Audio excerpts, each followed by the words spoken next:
We will now continue with the general debate. The Assembly will hear an address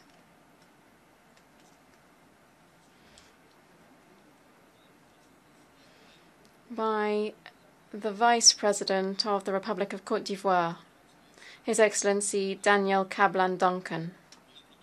May I request protocol to escort His Excellency?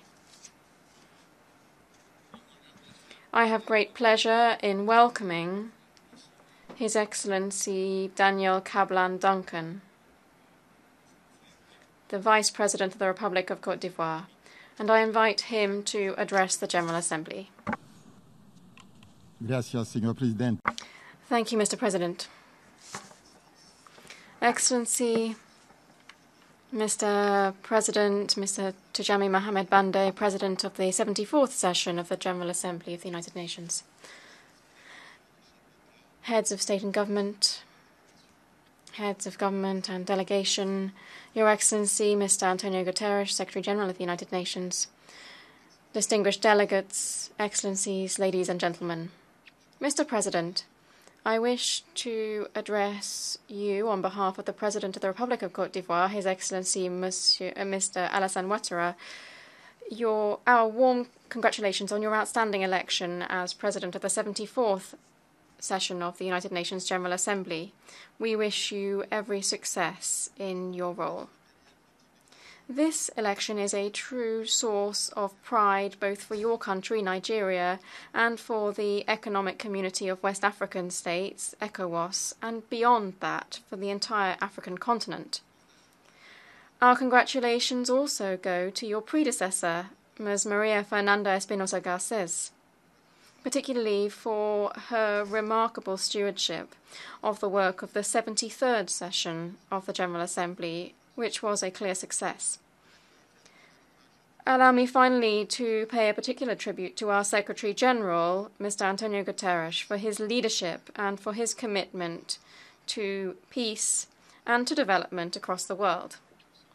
Mr. President, the theme of this General Assembly session, which is galvanizing multilateral efforts for poverty eradication, quality education, climate action and inclusion, underscores the importance that each member state should grant to multilateralism, which is the best tool to allow us to collectively meet the great contemporary challenges. And yet, the multilateralism enshrined by the United Nations Charter is today subject to significant pressure which seeks to imperil the numerous achievements of dialogue and international cooperation. That is why, in light of the scale of current challenges, particularly persistent antagonism and temptations towards unilateralism, we must reaffirm our tireless commitment to multilateralism, which, since the creation of the United Nations, has shown how effective it can be in seeking peace and stability across the world. Therefore, Côte d'Ivoire welcomes the adoption on the 12th of December 2018 by the General Assembly by a significant majority of the resolution heralding the 24th of April as the International Day for Multilateralism and Diplomacy for Peace. This was celebrated for the first time this year. This resolution invites us to take ownership once again of the three pillars of action of the UN. They are peace and security, development, and human rights. Côte d'Ivoire's commitment to the various initiatives to build a better world, particularly the United Nations 2030 Agenda and the African Union 2063 Agenda on inclusive and lasting sustainable development, bears witness to our commitment to build regional and international partnerships. Mr. President, 4 years after the adoption by the United Nations of the 2030 Development Agenda, the challenges and issues remain unchanged. They are persistent hunger, malnutrition, and poverty across the world, the increasingly worrying impact of climate change, migratory crises with socioeconomic effects, both on countries of origin as well as on host countries for migrants. And finally, all forms of exclusion. These challenges require us to act in harmony more expeditiously and more decisively. In our strategy to implement the 2030 programme, Côte d'Ivoire has included the Sustainable Development Goals in its National Development Plan as well as in sectoral and local policies. We further dedicate a significant part of our budget to that. Indeed, President Alassane Ouattara prioritises the improvement of living and working conditions of our population. Thus, through budgetary policy, Côte d'Ivoire has increased the level of spending on the poor from $1.7 billion in 2011 to $5 billion in 2019. This is a threefold increase in 8 years. It is in this same spirit that this year, 2019, was declared the social year in Côte d'Ivoire, with the implementation of a significant social programme covering 2019 to 2020, with an initial cost of $1.45 billion, which was then increased to $2 billion.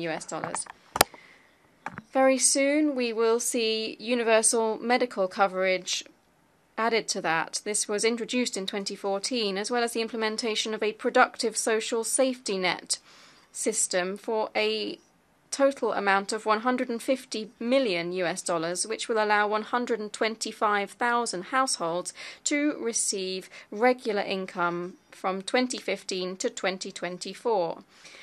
All of these actions are aimed at supporting various sectoral plans in electricity, health, nutrition, education, training, drinking water, housing, sanitation, and social protection.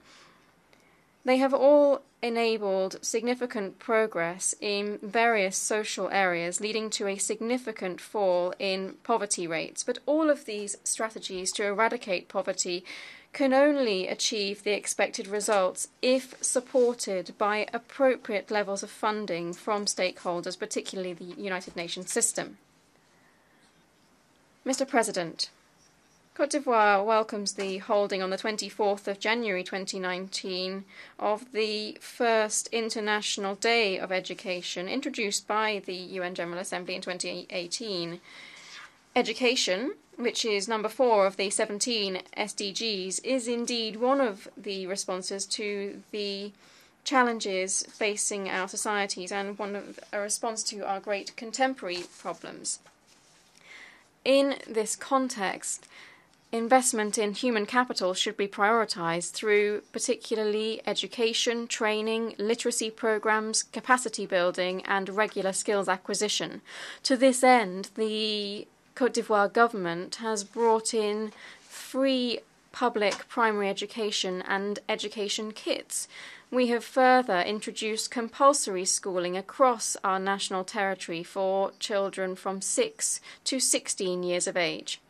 This has required a mass recruitment of teaching staff and an increase in school and university infrastructure.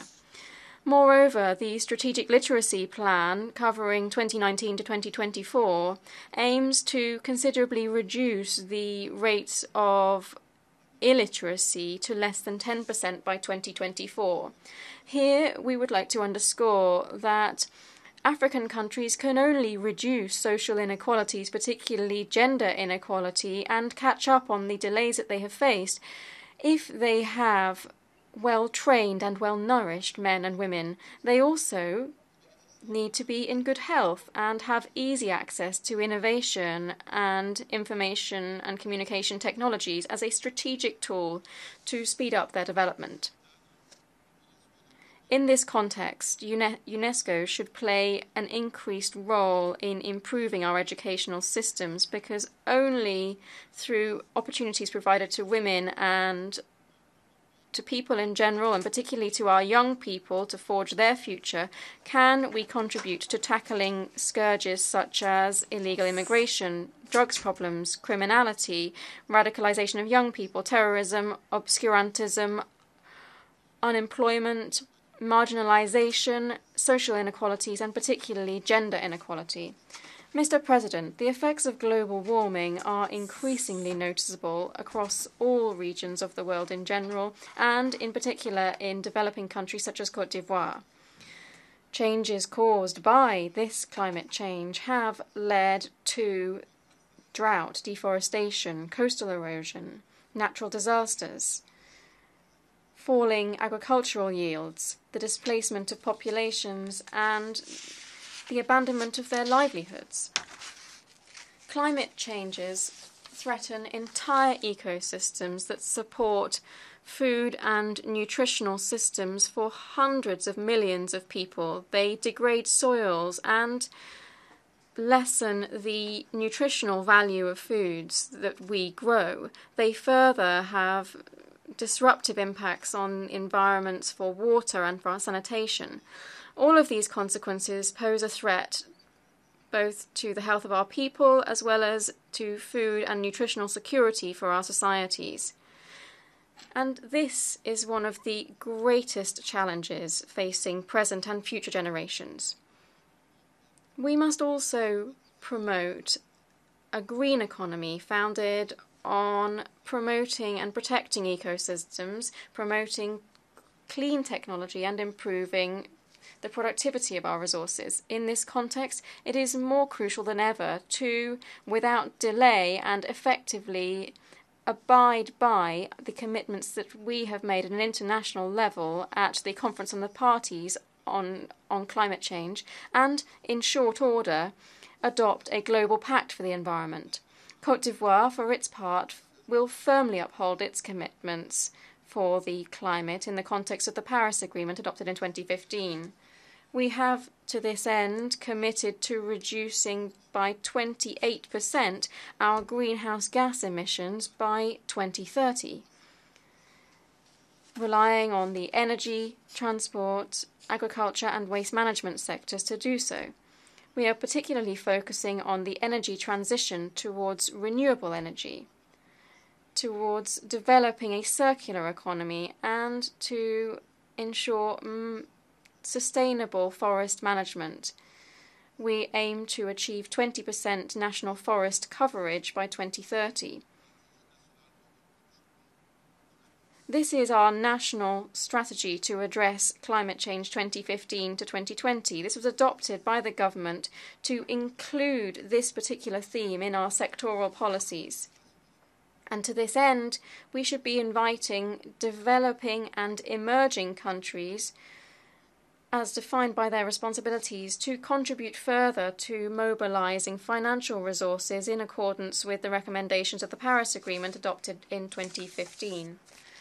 Mr. President, the persistence of numerous conflicts around the world, the resurgence of terrorism and mass crimes, as well as the permanent threat and ongoing threat of weapons of mass destruction, unfortunately jeopardizes the achievement of our ambitious development programs. It's well known that there can be no development without security or peace, and both of these are necessary precursors to sustainable development. Unfortunately, a number of hotbeds of tension persist across Africa, particularly in North and West Africa.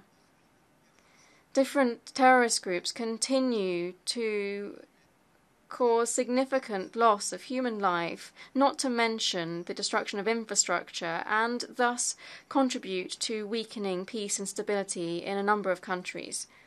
No lasting solution to these challenges can be found without a global approach in a multilateral framework and with the collaboration of us all.